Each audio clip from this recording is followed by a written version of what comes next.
Let me start by saying a big thank you, because for me, when I'm in Kiwa International, I'm at home. This Kiwa Kenya is not only a friend because Abed, the CEO, is my friend, but because I've known this institution ever since I was 12 years old. And now I'm quite old, as you can see. Let me start by thanking all the guests who have come today here and welcome you home, because I've said this is like a home to me. Rakin Shah, thank you very much, and you are highly welcome. Nyawira Karaoke, thank you very much. We have also Helen Akelo. You know, we had had a discussion with you people before then we came here. And Timothy, Patrick, of course, the member of parliament was supposed to be with us, but he has sent his apologies. He's on his way. I hope he will join us. Joseph, there is also Lawrence and Thomas. You are highly welcome. Martin, thank you very much for gracing our occasion. We really do appreciate. We don't take it for granted. We know, especially Your Excellencies, you are very busy in your commission, and you really made sure that you are with us. The rest, Brian and Kawera, thank you very much for being here with us. You know, the past is normally the mirror to reflect into the future. We cannot know where we are going without knowing where we came from. And where we came from as persons with disabilities is a very tough scenario. Because for a long time, and that's why this one is Kiwa, AIC Kiwa, it's a faith-based organization. Because for a long time, before governments decided then to take into consideration the rights of persons with disability, we entirely depended on faith-based organization for our survival as persons with disabilities. In Africa, it was even worse, because in our setup, a person born with disability is considered as a liability, sometimes even as a curse. A liability because if you are born in my community of the Maasai, who are pastoral nomadism, then you will be a liability, because moving from one point to another one in search of pasture and livestock, and you are blind or you are on a wheelchair, then it will be very difficult, so you are a liability. You are a liability because in the event that you encounter wild animals, you don't know whether to save your livestock, to save yourself, or to save this child with disability. So this child with disability become a liability. In some communities, the community I come from, we are actually considered as a curse. In fact, we are referred to as Emoki. Emoki in Kimasai, in my local dialect, is actually a curse, literally a curse. And sometimes birth attendants are given specific instruction to kill those children born with disability at birth. And we have seen, from my community, they give what we call cholesterol as fast food so that it coalesces in the stomach and this child will not eat anything. For the Samburu community, they mix sniffing tobacco with water, and then this child born with disability will be given as fast food, and it will perforate the intestine, and this child will die in a lot of pain. In northern Kenya, the child is thrown into a camel pen so that the camel can trample on it and step on it and eventually become part of the manure that we normally collect from our camel pens. You know, there is also a history from across our borders. Uganda, Kiwa have a hospital there. But across Uganda, there was somebody called Injamin Dada who decided that these person with disability are really part of the dirt that is in the streets of Kampala. So he decided to collect them in a tipper lorry, promise them that they would be taken to be given food and be taken to a safer ground, only to be taken to Lake Victoria and to be offloaded to the crocodile-infested waters of Lake Victoria. I thank God I was not in Uganda at that time, and I would have been food for crocodiles. But here I am. I was in Kenya. and that is why I was not there. When we were in the boardroom, we were shown a child with disability, bow-legged, a child who could not walk at all. We were shown a child who completely, even crawling was a problem. I wish all of you, my friend, you can show that video, or you can show that video of that specific child. And you know, corrective surgery was done here. And after that corrective surgery, what that child wanted was only to assist her mother go and fetch water from the river. After starting walking properly, she went to the river to fetch water for her mother. I was also in that situation because I became disabled through a doctor's injection in the year 1989, when I was 12 years old.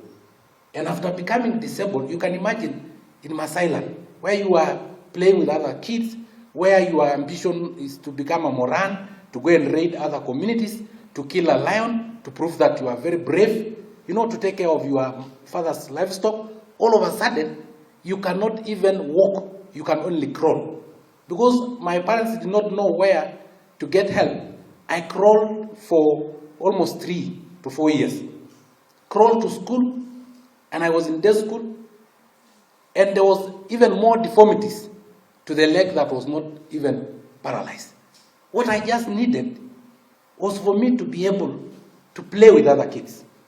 What I just needed, of course, not to go and fetch water, because I'm not a girl in our communities, girls that fetch water, was even to make my father stop crying.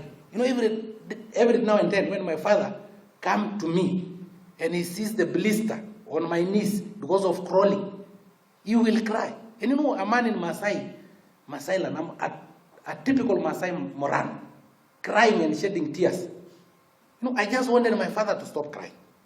I wanted to be able to go to the toilet without soiling my hands. Because you can imagine that pit latrine of a primary school, how dirty it is. And I have to crawl into that pit latrine. And the same hands that I have soiled is the same hands that I will come and use to eat food with. I just wanted at least to stand up so that I don't crawl into the toilet. And luckily enough, there were missionaries who brought me to this particular institution those days. And now, though I walk with a swag, but at least I walk upright and I don't walk backward. Hallelujah. Hallelujah. Yes, it was like a miracle. Yes, I walk in force. In fact, I became even better than most of you. Most of you have 2 legs. I have 4 legs. I have climbed Mount Kenya to Lenanapi. Most of you, the highest you have even traveled is from the sofa set to the fridge to get what to eat.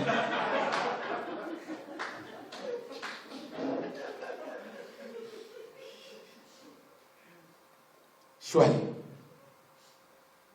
what you have done by donating a shilling, a coin, even your own time to be here will impact to other persons with disability like Sankok.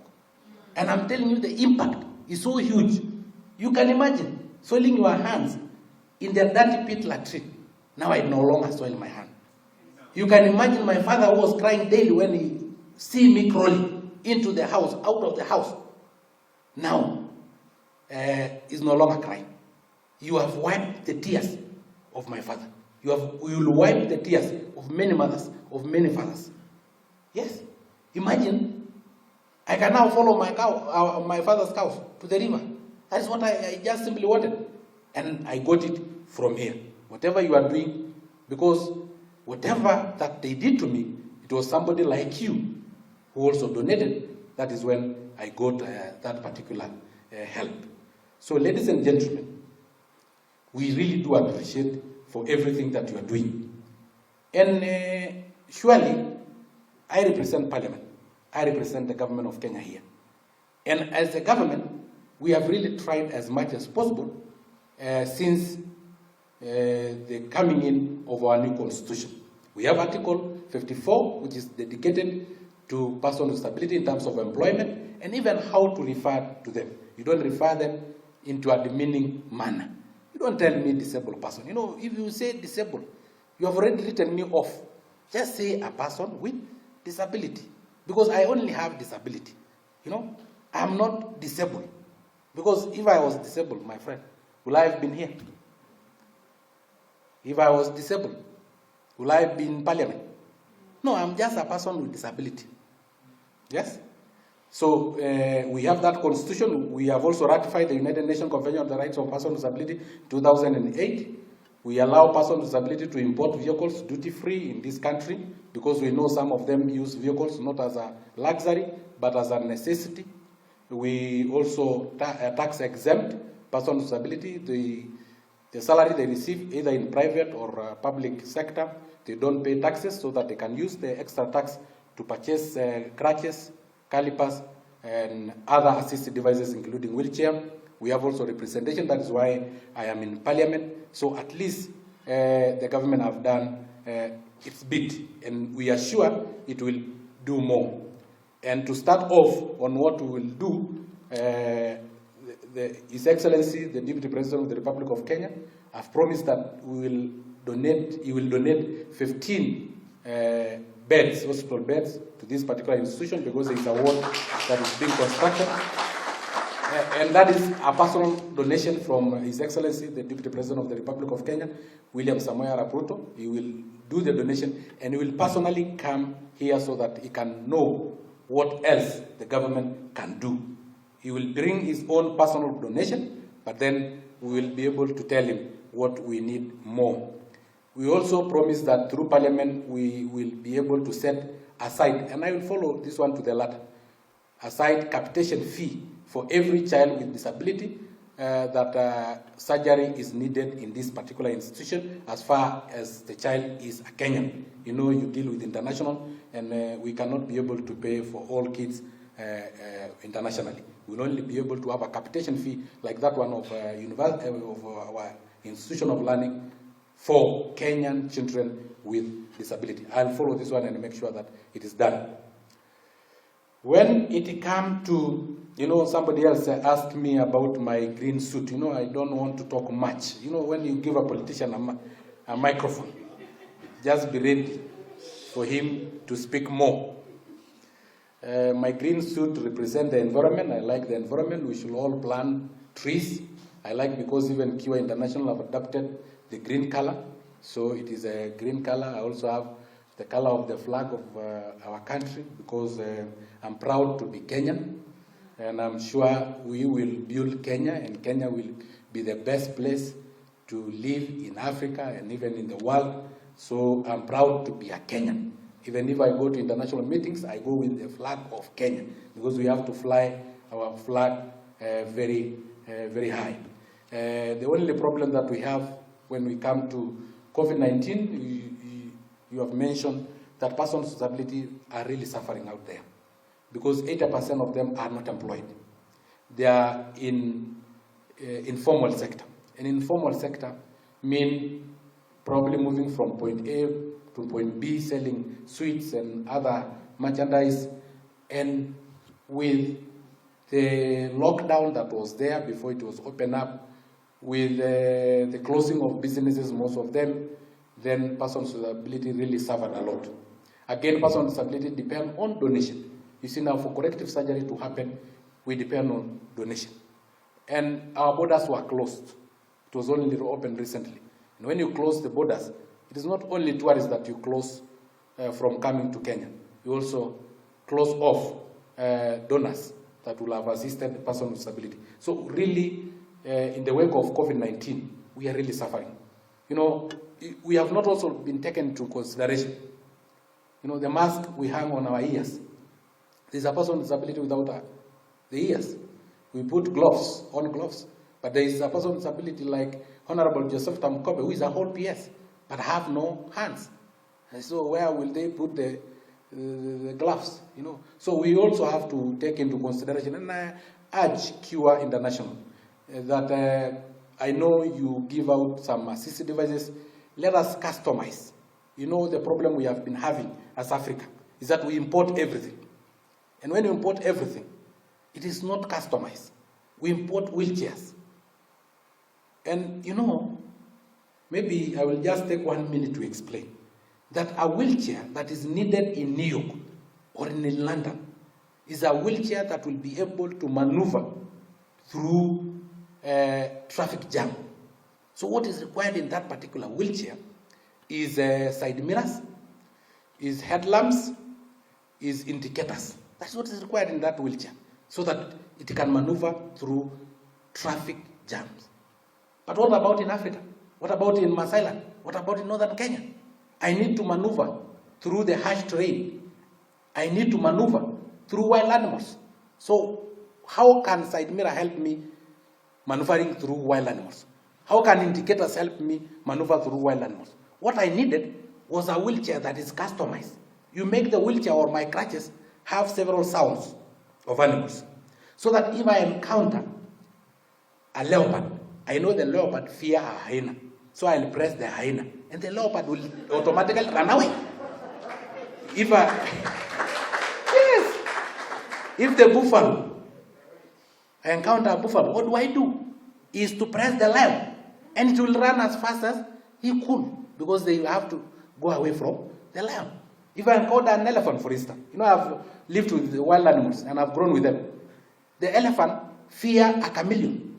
So if I press the sound of a chameleon, that elephant will run 40 kilometers away from that region. That is why you don't find lions, the elephants around this area, because the chameleon, they can swallow the chameleon while they are grazing. And when they swallow the chameleon, it is really highly poisonous. So any sound of a chameleon, they will really run away. So we need to customize whatever that we are giving persons with disabilities, so that it fit around this particular area.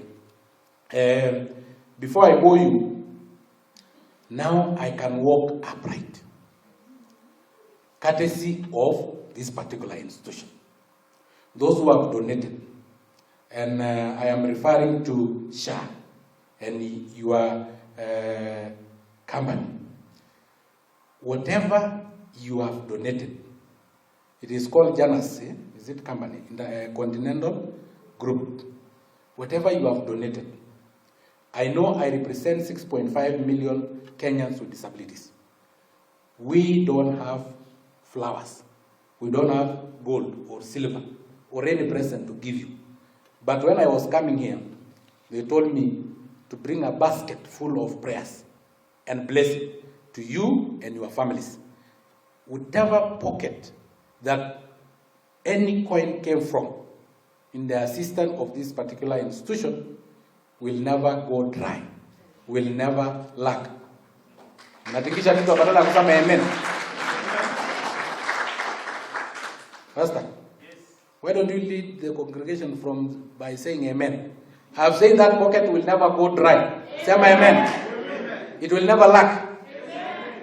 Amen.